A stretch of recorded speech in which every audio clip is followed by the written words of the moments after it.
ఏపీలో పంట రైతుల పంట పొలాలపై ఏనుగుల అరాచకం బీభత్సాన్ని సృష్టిస్తున్నాయి.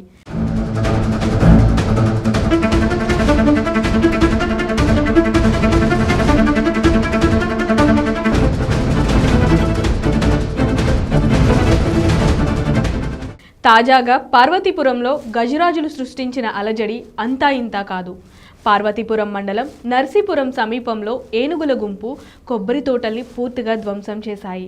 200 కొబ్బరి చెట్లను లాగి విసిరేశాయి. పంట పొలాలను ధ్వంసం చేశాయి. గజరాజుల బీభత్సాన్ని అడ్డుకునేందుకు స్థానికులు ప్రయత్నించగా అడ్డుగా వచ్చిన వాహనాల్ని పక్కకు నెట్టాయి. కంటి మీద కునుకు లేకుండా చేస్తున్న ఏనుగుల గుంపుతో స్థానికులు, రైతులు ఆందోళన వ్యక్తం చేస్తున్నారు. ఇటీవల చిత్తూరు జిల్లాలో పీలేరులో పొలం పనులు చేసుకుంటున్న రైతును తమిళనాడు నుంచి వచ్చిన ఏనుగుల మంద తొక్కి చంపేసిన ఘటన చోటు చేసుకుంది. ఇలాంటి ఘటనే పార్వతీపురం మన్యం జిల్లాలో కూడా చోటు చేసుకుంది. తన పొలానికి వెళ్లిన రైతును ఒడిశా నుంచి వచ్చిన ఏనుగులు అత్యంత పాశవికంగా చంపేశాయి.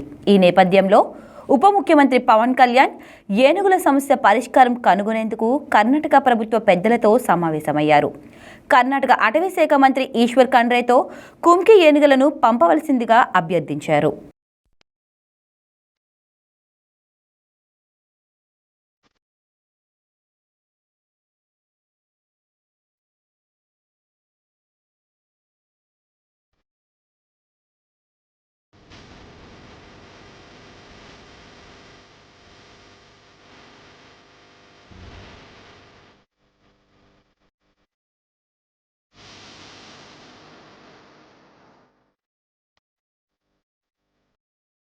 కుంకి ఏనుగులు శిక్షణ పొందిన ఏనుగులు. ఇవి అడవి ఏనుగులను తరిమి కొట్టడంలో సహాయపడతాయి. పొలాలలో విధ్వంసాన్ని సృష్టించే అడవి ఏనుగులను తరిమి కొట్టడంలో శిక్షణ తీసుకొని ఉంటాయి. డిప్యూటీ సీఎం పదవితో పాటు పంచాయతీరాజ్, గ్రామీణాభివృద్ధితో పాటు పర్యావరణ, అటవీ శాఖల పోర్టుఫోలియోను కూడా చూస్తున్న పవన్ కళ్యాణ్ కుంకి ఏనుగులు పంపాలని కోరారు.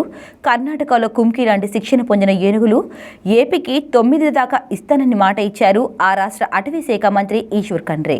కుంకి ఏనుగులు అడవి ఏనుగులను మచ్చిక చేసుకునే స్వభావం కలిగి ఉంటాయి. చిత్తూరు, మన్యం జిల్లాలలో పొలాలను ధ్వంసం చేసి మనుషులపై దాడి చేసి ప్రాణాలు తీసే అడవి ఏనుగులను మచ్చిక చేసుకొని వాటిని సరిహద్దుల వరకు తరిమి కొడతాయి.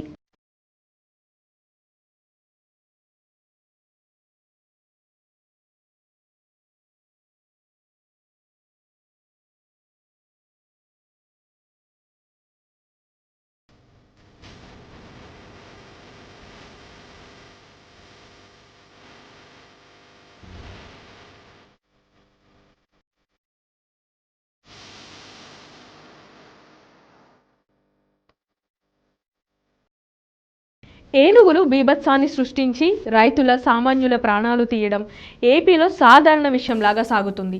రామకుప్పం అటవీశాఖ అధికారుల సంరక్షణలో యశ్వంత్, వినాయక్ అనే ఏనుగులున్నాయి.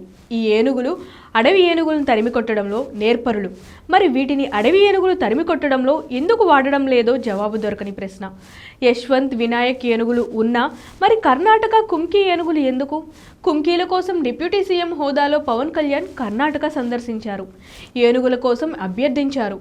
ఇది జరిగి దాదాపు 3 నెలలు గడుస్తున్నాయి. అయినా ఆ ఏనుగుల జాడలేదు. ఇటు రైతుల పంట పొలాలపై ఏనుగుల దాడులు కొనసాగుతున్నాయి. దీనిపై డిప్యూటీ సీఎం పవన్ కళ్యాణ్ సమాధానం ఏమిటో మరి చూస్తూనే ఉండండి. K7 మీడియా, నవతరానికి నాంది.